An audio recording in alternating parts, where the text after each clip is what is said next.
जितने YouTube family है सबको राम राम, राधे राधे। देखिए आप लोग के बीच में मेरी बहना सिस्टर शिवरात्रि पे गीत लेके आई है। अगर आप लोग के गीत अच्छा लगे तो लाइक शेयर सब्सक्राइब ज़रूर करिएगा और कमेंट भी करिएगा कि मेरी बहन के गाना आप लोग के कैसा लगा। हर हर महादेव।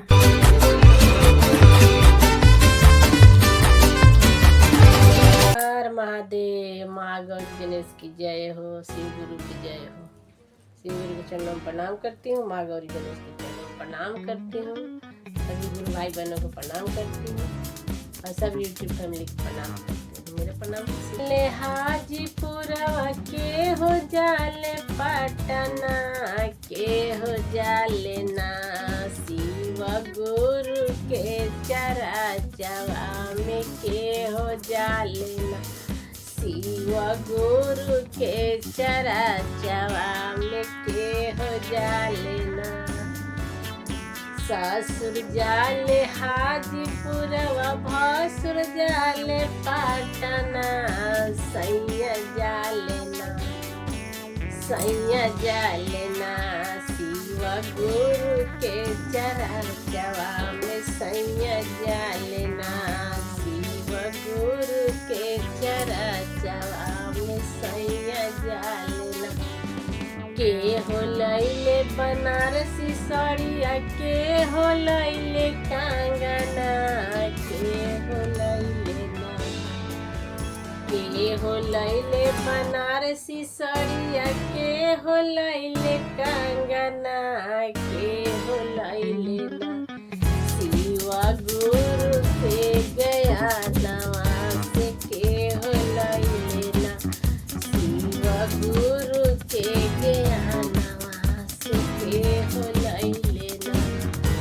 ससुर लैले बनारसी साड़िया, भसुर लैले कंगना, सैया लैले ना, शिव गुरु के चराचवा से सैया लैले ना, शिव गुरु के गया नवा से सैया लैले ना, शिव गुरु के गया नवा।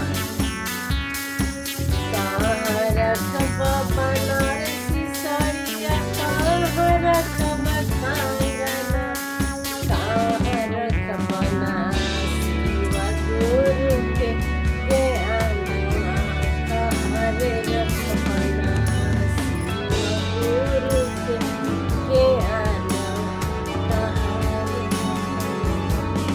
घर में रखब बनारसी साड़िया, पेटी में रखब कंगना, दिल में रखब ना, शिव गुरु के गया नवा, दिल में रखब ना, शिव गुरु के गया नवा, दिल में रखब ना। फाटी गई बनारसी साड़िया, टूट गई है कंगना, दिल में रही ना, हमारा गुरु के चराचवा, दिल में रही ना, हमारा गुरु के ज्ञानवा, दिल में रही ना, हमारा गुरु के ज्ञानवा, दिल में रही ना।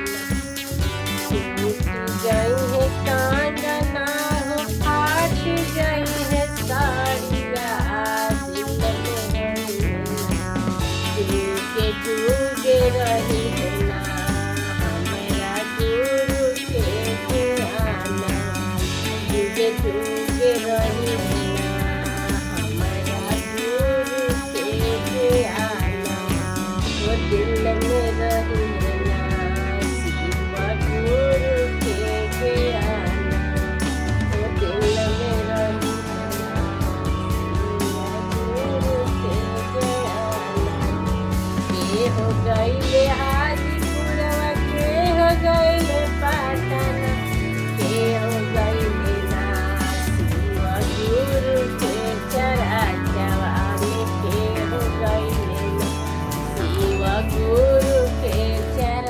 जवानी के हो जाले ना